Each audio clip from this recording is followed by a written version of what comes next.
a última mensagem da nossa série A Glória da Cruz de Cristo. E não podíamos encerrar num dia mais propício e com uma mensagem mais propícia do que o triunfo na cruz.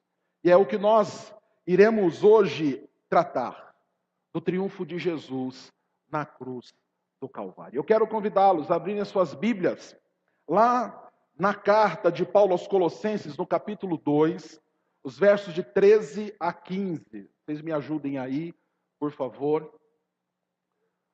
Colossenses, capítulo 2, os versos de 13 a 15. Abra a sua Bíblia, se você não tem aí a tua Bíblia, se você quiser acompanhar na nossa versão, o texto está aqui, ele vai ser projetado aqui. E assim nós vamos fazer a leitura deste texto. Colossenses, capítulo 2, os versos de 13 a 15. Carta do apóstolo Paulo à igreja dos Colossos. Texto formidável, maravilhoso para nós, nesta noite, falarmos desse triunfo maravilhoso do nosso Cristo na cruz do Calvário. E o texto nos diz assim, olha, você não tem aí escrito? Está aqui, acompanhe conosco. Diz assim, e a vós outros que estáveis mortos pelas vossas transgressões e pela incircuncisão da vossa carne, vos deu vida juntamente com ele, perdoando todos os nossos delitos, tendo cancelado o escrito de dívida que era contra nós e que constava de ordenanças, o qual nos era prejudicial, removeu-o inteiramente, encravando-o na cruz, e despojando os principados e as potestades publicamente, os expôs ao desprezo, triunfando deles na cruz. Triunfando deles na cruz do Calvário. E a grande vitória da vida cristã, a grande vitória do cristão está ligada à cruz. A vitória que nós temos sobre as nossas vidas, a vitória que nos foi dada, que foi dada a mim e foi dada a você, ela está ligada à vitória conquistada por Cristo Jesus na cruz do Calvário. Quando Cristo padeceu naquele madeiro, aquele madeiro que as pessoas consideravam maldito, aquele madeiro que para uns era vergonha, para outros era extrema maldição, quando Jesus venceu a morte ali, quando ele entregou a sua vida por nós passamos a ter uma vida abundante, uma vida generosa, uma vida que nem um dinheiro na face da terra, que nem um bem na face da terra, que nem um privilégio ou acesso na face da terra poderia proporcionar a qualquer um de nós. Essa vida é a vida eterna que nos é outorgada pelo sacrifício de Jesus na cruz do Calvário. E lá na cruz, então, nós entendemos que não há só morte.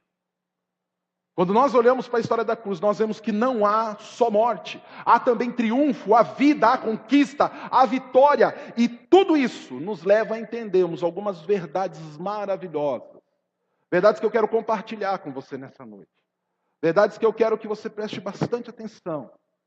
Porque elas serão verdades que você vai carregar na tua vida.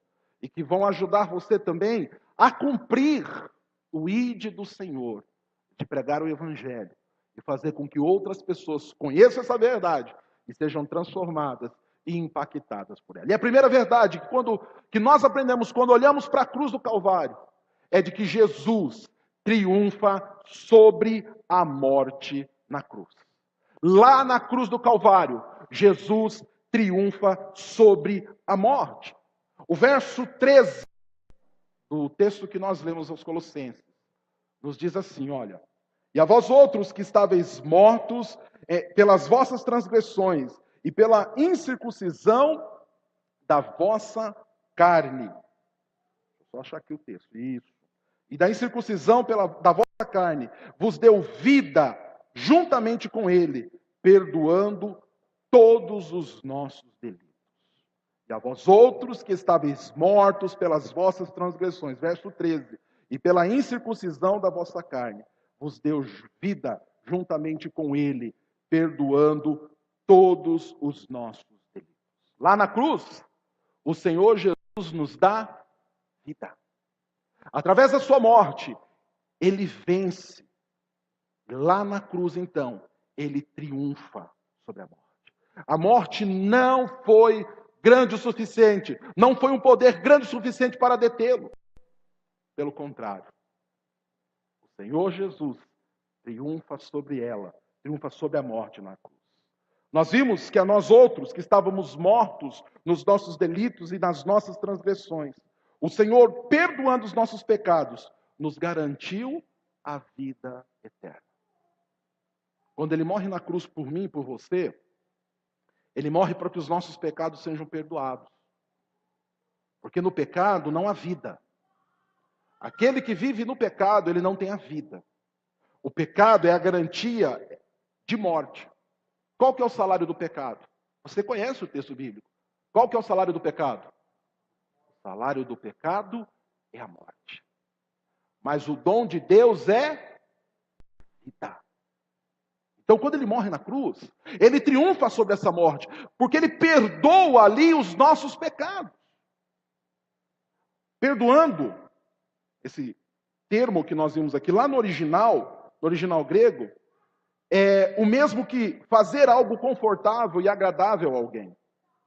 É também o mesmo que fazer um favor, que agradar, que mostrar-se generoso, bom, benevolente. Perdoando é conceder perdão. É dar graciosamente, dar livremente, entregar, cuidar de uma pessoa em perigo. Foi isso que o Senhor fez por cada um de nós. Ele nos perdoou, ele fez um favor que nós não tínhamos condições de alcançar. Que nós não tínhamos condições, que nós não tínhamos acesso. Quando ele triunfa sobre a morte na cruz, perdoando os nossos pecados, ele faz algo por nós que nenhuma outra pessoa podia fazer. Nós, segundo as Escrituras, nos encontrávamos mortos nos nossos delitos e pecados. Está lá em Gálatas 2, dos versos de 1 até 5. Nós estávamos condenados ao inferno por conta da transgressão eterna que nos acompanhava na nossa vida. Todos nós éramos pecadores, perdidos, malfeitores, indignos, sem direito, sem acesso à vida. E o que o Senhor Jesus faz por mim e por você? Ele nos perdoa disso tudo. O que cabia a nós era a ira santa de Deus. O que cabe ao pecador é a ira santa de Deus. Aos incircuncisos de coração, aos incircuncisos de alma, aqueles que não foram lavados pelo sangue do Cordeiro, a estes cabe a ira divina. Mas a nós outros que fomos perdoados pelo sacrifício de Cristo na cruz do Calvário, hoje nós temos acesso à vida. Por quê? Porque fomos perdoados.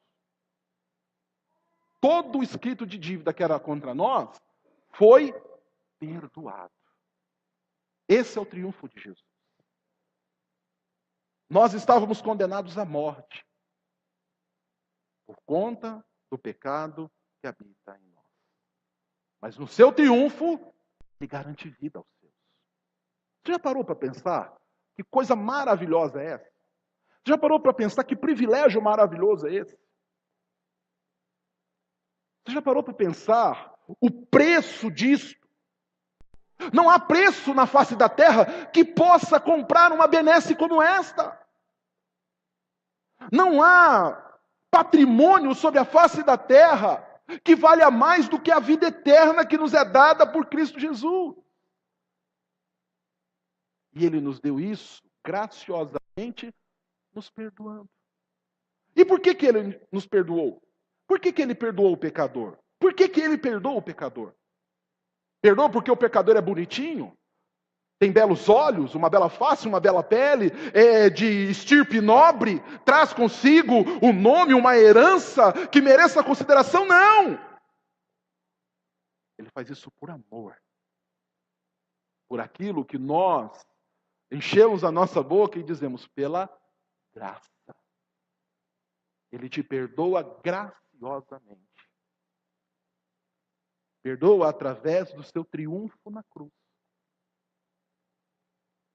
Ele triunfa sobre a morte que nos era outorgada outrora. Nós éramos merecedores desta morte. Mas Ele, no seu amor, nos concede o perdão e nos dá a vida eterna. E a vós outros, que estáveis mortos pelas vossas transgressões e pela incircuncisão da vossa carne, vos deu vida juntamente com Ele, perdoando todos os nossos delitos. Esse maravilhoso e remidor perdão só foi e é possível porque Jesus triunfou sobre a morte eterna na cruz do Calvário. E você sabendo disso, o que isso tem que produzir na tua vida? Você sabendo que Ele te perdoou, que Ele morreu por você na cruz, qual é a atitude que você tem que tomar? Eu vou te dizer, não é nada complicado, não é nada difícil, mas vai exigir uma disposição do teu coração. A resposta que nós damos a esse perdão, a esse amor gracioso que o Senhor concede a cada um de nós, é através das nossas vidas e atitudes, vivemos agora para a glória dele. Aquilo que fazemos, quer comendo, quer bebendo, quer fazendo qualquer outra coisa, o fazemos para a glória de Deus. Como retribuição àquilo que ele fez por nós. Só vou fazer aqui um breve parênteses para você não confundir uma coisa. Não é pelo que você faz. Você não é salvo e nem transformado por boas obras. Não há nada que façamos. Eu gosto muito dessa frase, é uma frase de Philip Yancey, no livro Maravilhosa Graça. Yancey diz assim, olha, não há nada que façamos ou deixamos de fazer que possa aumentar ou diminuir o amor que Deus tem por cada um de nós. Não somos salvos por boas obras, mas a partir do momento que somos salvos, que recebemos sobre nós esse amor gracioso, esse triunfo sobre a morte na cruz do Calvário, o que fazemos? Vivemos para a glória dele. Vamos publicar lá no Facebook, publicamos para a glória dele. Vamos sair para ir comprar um pão no supermercado, saímos para a glória dele. Vamos lidar com um funcionário, vamos lidar com um patrão, vamos lidar com uma situação da vida, lidamos sempre procurando promover a glória dele. Esta é a resposta do cristão. Essa é a resposta daqueles que entenderam e que vivem o triunfo de Jesus na cruz do Calvário. É dessa forma, com esse coração voltado para Deus. Uma segunda verdade que é necessário que nós entendamos é que Jesus triunfa sobre a lei lá na cruz do Calvário. Como assim? Acompanhe comigo. Tendo cancelado o escrito de dívida que era contra nós e que constava de ordenanças, o qual nos era prejudicial, removeu inteiramente, encravando-o na cruz. Verso 14 do texto que nós lemos. Entendendo, para nós entendermos melhor essa ideia, eu quero destacar algumas questões importantes. Preste atenção nelas. Primeira, a admissão da dívida. Todos nós precisamos entender e admitir que éramos devedores. O termo grego, para definir escrito de dívida, era uma espécie de lista de acusações que continham as dívidas que o próprio devedor admitia. Se nós queremos ser perdoados, se nós queremos desfrutar da plenitude do perdão, nós precisamos entender que somos pecadores. Um dos grandes defeitos dos cristãos dos dias de hoje, dos crentes dos dias de hoje, o cristão ele entende isso naturalmente. O crente ele tem uma certa dificuldade. Quem é o crente? O crente é aquele religioso, é aquele que tenta guardar os ritos da religião, mas que ainda não entendeu o poder da graça remidora de Cristo. E os crentes eles têm uma dificuldade de entender que eles são pecadores. Que eles são passíveis de condenação. A gente que se acha valiosa demais. Mas Paulo vai dizer que havia contra nós um escrito de dívida. E não um simples escrito, um escrito que era reconhecido e legítimo. Por quê? Porque o devedor sabia que devia. Diferente do costume do nosso país hoje, né? Nosso país hoje, você tendo documento assinado, você tendo prova nas mãos, às vezes é difícil você conseguir receber algo que te deve. Eu costumo dizer que bom era o tempo que era no fio do bigode, né? pessoa dava a palavra e cumpria aquilo que dizia. Hoje, infelizmente, não é assim. Mas Paulo está dizendo aqui que havia um escrito de dívida, reconhecido, que constava de ordenanças, que constava de algo que era contra nós. E reconhecendo que somos devedores, muita coisa muda na nossa vida. Quando nós reconhecemos essa nota escrita à mão, a ideia que Paulo tem aqui era essa, que era uma nota escrita à mão. Quem lembra aqui da nota promissória, né? Da letra de dívida? Antigamente tinha isso, né? Nota promissória, amarelinha, né? A pessoa falava, tem uma letra contra você, né? Tem que pagar, né? Você tem que acertar. Então aqui, a ideia é essa, que o devedor sabia da sua dívida, sabia que estava devendo, porém, não tinha condições de poder pagá-la. Então nós precisamos entender, há contra nós, e nós precisamos reconhecer um escrito de dívida, uma dívida que nós assumimos, a qual nós não conseguimos pagar. E entendendo isso, nós podemos entender uma outra coisa que Paulo diz aqui, que é a anulação da dívida. Deus anulou ou pagou a lista de acusações. E aqui o termo, no original, traduzido por removeu, significa apagar, anular, queimar ou inutilizar uma acusação de dívida reconhecida. O que Deus fez por você? Você tinha uma dívida. Você tinha algo que você não poderia pagar. Pastor, é o meu cartão de crédito. Não, esquece disso agora. É só a dívida do pecado que você vai lembrar agora, tá? Não consigo pagar. O que Deus faz? Ele anula essa dívida. Ele diz, olha, eu sou o supremo cobrador. A dívida é contra mim. Eu sou o dono desta letra. Eu sou o dono dessa nota promissória. Eu sei tudo o que você deve. Mas eu anulo. Eu perdoo. Russell Shedd diz que a figura de um tribunal está na mente de Paulo aqui. O réu está no banco. A escrita repleta de acusações está sendo preparada e lida. Quem já participou do tribunal sabe como é isso. As acusações estão sendo feitas. Olha, você fez isso, você deve naquilo, você é pecador nisso, isso aqui é contra você. Mas o juiz, que é Deus, inocenta o culpado, tendo satisfeito a morte de Jesus, seu filho amado, todas as exigências da lei. Ele diz, olha, você deve. Você é um miserável pecador, você não vale o buraco de um sapato velho. Mas deixa eu dizer uma coisa. O meu filho está pagando a dívida aí. Como assim você está perdoado? Mas eu não paguei, não. Você não pagou, você nunca teria condições de pagar. Mas alguém que tem pagou por você. Morrendo na cruz, para que as exigências da lei não se cumpram sobre a sua vida. Ele morreu para isso. Você não teria condições. Nós não temos condições de ter uma boa vida. E eu estou dizendo aqui em questões espirituais. Você pode até ter uma boa vida financeira, você pode até ter regalias e acessos. Mas sem Jesus, você não consegue ter paz no coração. Sem Jesus, você não consegue ter alegria perene. Você pode até ter momentos de felicidade, através de coisas que você adquire, sensações que você tem.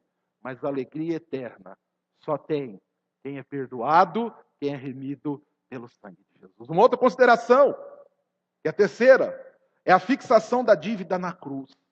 Jesus nos perdoa os pecados. E no mundo antigo, quando se cancelava uma lei, um decreto ou uma prescrição, eles eram fixados em uma tábua com um cravo. Na cruz de Cristo, foi crucificada a nossa lista de dívidas. Todas as acusações que pesavam contra nós foram pregadas na cruz de Cristo. Então, olha, para que todos vejam, você não deve mais nada.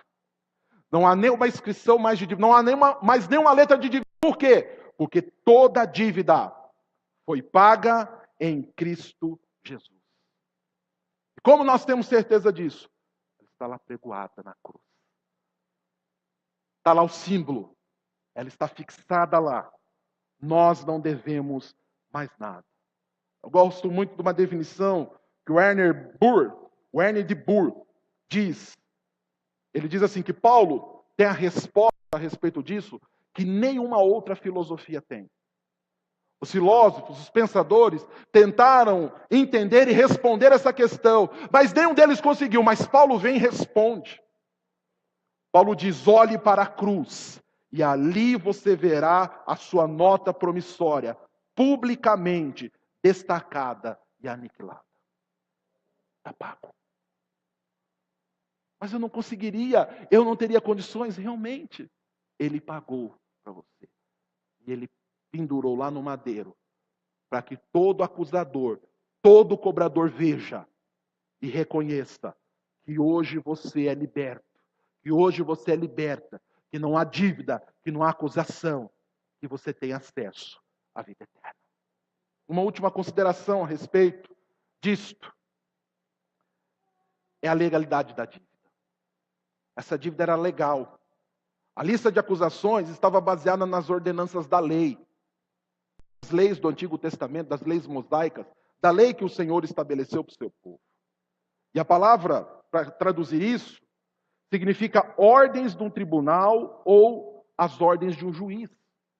A palavra ainda se refere à obrigação legal em forma de lei ou edito colocados num local público para que todos os passantes pudessem ver. A acusação adquirida à força e o poder das prescrições e decretos da lei, o homem não podia cumprir. O homem por si próprio não podia guardar a lei. Ele não tinha condições. Ele observava um, caía no outro. Cuidava de um, como diz o caipira, trupicava no outro. Ele não tinha condições. E o que o Senhor faz então? Ele nos chama para Ele, Ele nos acolhe nele, e Ele cumpre a lei que nós não tínhamos condições de cumprir. Mas quer dizer que o Senhor anulou a lei? Não. Quer dizer que nós estamos desobrigados da lei? Perceba o que Hendricks esclarece a respeito disso. Olha só. Isso não quer dizer que a lei moral tenha perdido o seu significado para o cristão. Não pode significar que agora deve deixar de amar a Deus sobre todas as coisas e ao seu próximo como a si mesmo. Você sabe que esse é o resumo da lei, né? Amarás o Senhor teu Deus acima de todas as coisas e ao teu próximo como a ti mesmo. Ao contrário, a lei de Deus tem uma vitalidade, uma validade eterna. O cristão encontra nela o seu máximo prazer. O cristão obedece à lei em gratidão pela salvação que recebeu como uma dádiva da graça soberana de Deus. Todavia, ele foi liberto da lei, como um código de regras e prescrições, como um meio de obter a salvação. Nós não somos salvos pela lei. E ele está liberto da lei como uma maldição que ameaçava destruí-los. Não somos mais salvos pela lei. Não é pelo cumprimento da lei que nós somos salvos. Não é pelas boas obras, ou não são pelas boas obras. Não é pelo que fazemos ou deixamos de fazer. Não é pela dignidade que está em nós, mas pela dignidade que está em Cristo Jesus. Ele triunfa sobre a lei. Nós somos salvos hoje pela graça. Você consegue entender isso? Você consegue entender o que é ser salvo pela graça? Que você não é salvo pelo que você faz, porque você é bonzinho ou boazinha. Que você não é salvo porque você veio à igreja no domingo de Páscoa. Que você não é salvo pela quantidade que você depositou no gasofilácio, ou pela não depósito da quantia no gasofilácio. Que a salvação não se compra. Que Deus te salva porque Ele te ama. Graciosamente. Você consegue entender isso? Muitas vezes é difícil porque nós, muitas vezes ainda não passamos pelo lavar da água, pelo batismo no Espírito. Não passamos, muitas vezes, pelo processo da conversão. Porque uma pessoa que foi atingida pela graça, pelo amor de Cristo, ele entende isso. Isso é uma constante na sua vida. Ele entende que ele tem e deve perdoar. Ele entende que ele tem e deve amar. Ele entende que a vida dele tem que responder a todo momento ao chamado de Cristo. que ele não vive mais para si, mas para satisfazer a Cristo, que ele não vive mais para cumprir as ordenanças da lei, que não é pelas ordens dadas aos homens que ele será salvo, mas por aquilo que Cristo fez na cruz. Isso é libertador. Porque a salvação não depende mais de mim. A salvação não depende do meu arbítrio, da minha vontade. Meu arbítrio não vale nada nesse momento. Pelo contrário, o Senhor vem, graciosamente me chama, filho, vem até mim. E Ele nos chama mediante a morte do seu Filho amado. Triunfando sobre a lei e sobre as suas exigências. Hoje nós somos salvos pela graça. Não pelo que fazemos, mas porque Cristo, pelo que Cristo fez por nós. Esse é o Evangelho. Cristo vindo ao mundo para chamar e resgatar aqueles que são seus. Não por ordenanças nem por ritos humanos, mas pelo chamado gracioso de Cristo Jesus. E uma terceira e última verdade que nós precisamos aprender é que Jesus triunfa sobre o inferno na cruz do Calvário. E a palavra nos diz assim, olha, e despojando os principados e as potestades, publicamente os expôs ao desprezo, triunfando deles na cruz.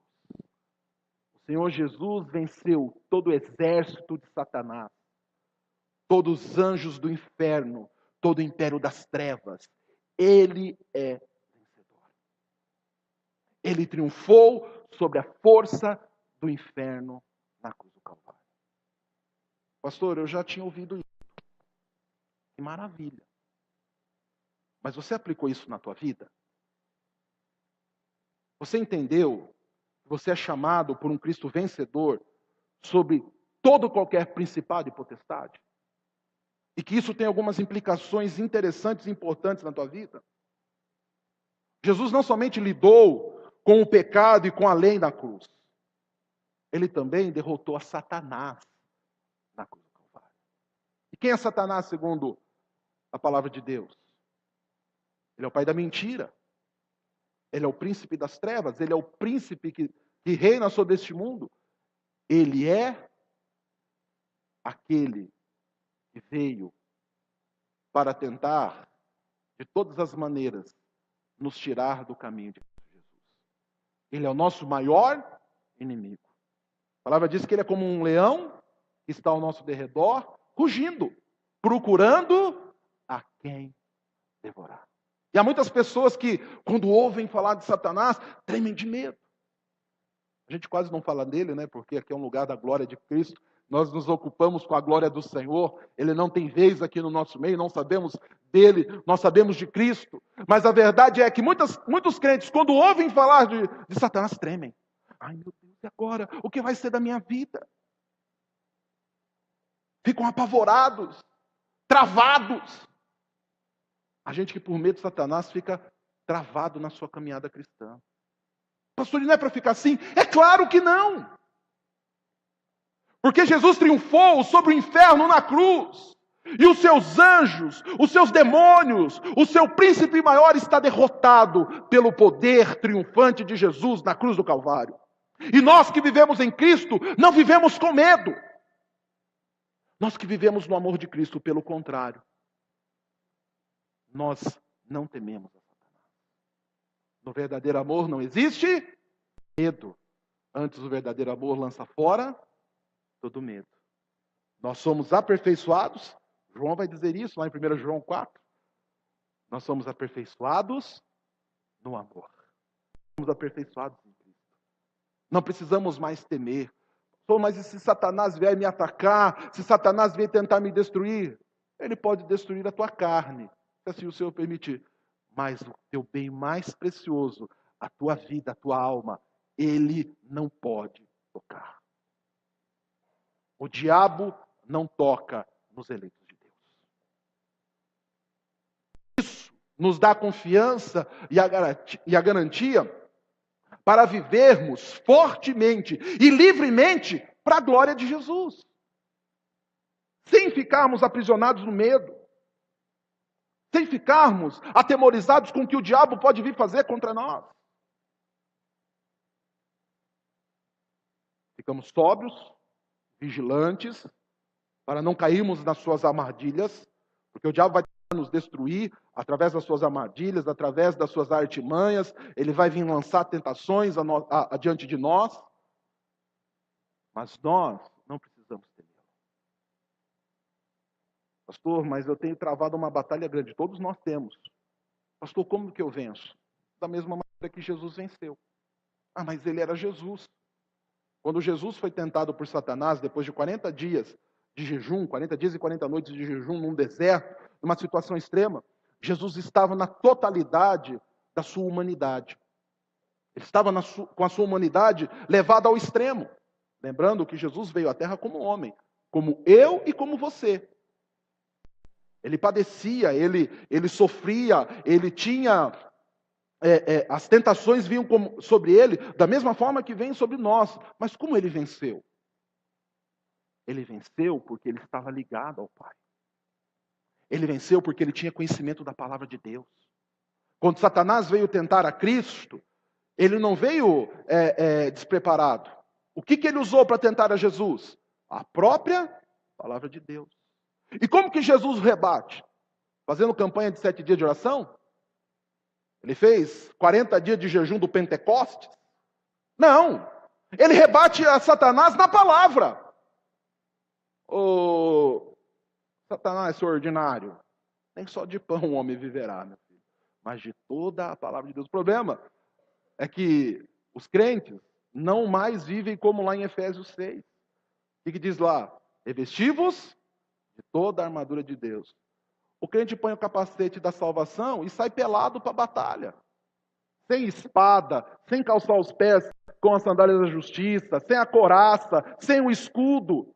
Sai peladão lá, o que vai acontecer? Vai apanhar do diabo mesmo.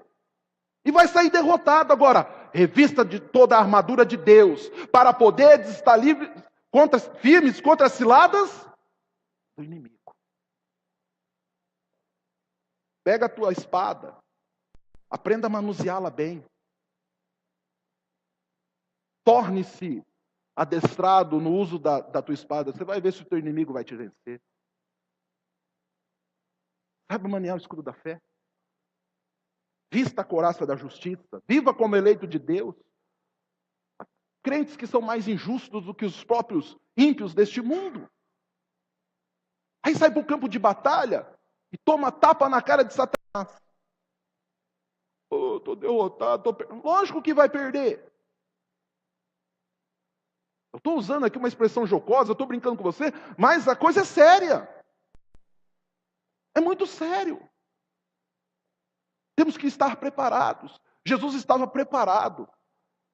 Estava na extremidade da sua humanidade, mas preparado. Estava sublime com Deus. Quando Satanás veio, ele veio com uma quente e saiu com 3 fervendo. Porque o Senhor estava preparado.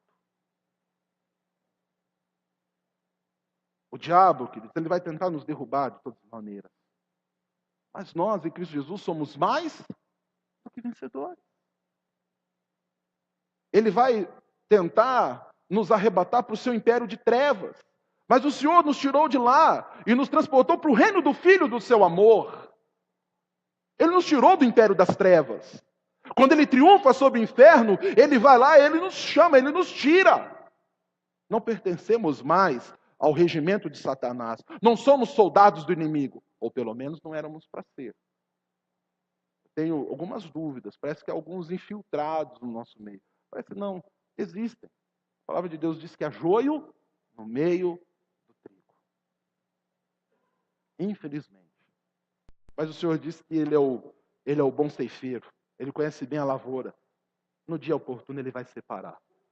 Ele vai tirar tudo aquilo que não presta. Vai deixar somente o suprassumo do seu chamado. E agora, conhecendo que Ele venceu sobre a morte, que Ele venceu sobre Satanás, nós vivemos a plenitude da vida em Cristo. Porque aquilo que o inimigo mais poderia nos furtar, mais poderia nos tomar, não está mais na mão dele. Está nas mãos de Cristo Jesus. Por quê? Porque ele triunfou. Ele venceu a morte. Ele venceu a Satanás.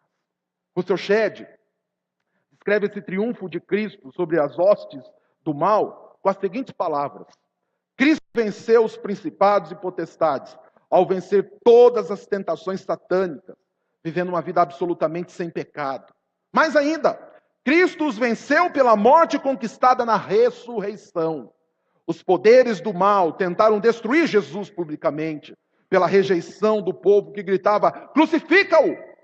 E pelo poder político dos líderes israelitas, com a concordância de Roma. Justamente na hora da maior vitória das trevas sobre o Senhor da glória, ele rompeu os grilhões da morte, demonstrando sua vitória sobre o poder do pecado, na sua expiação na cruz e sobre a morte pela ressurreição. Cristo venceu a Satanás. Ele não tem domínio sobre nós.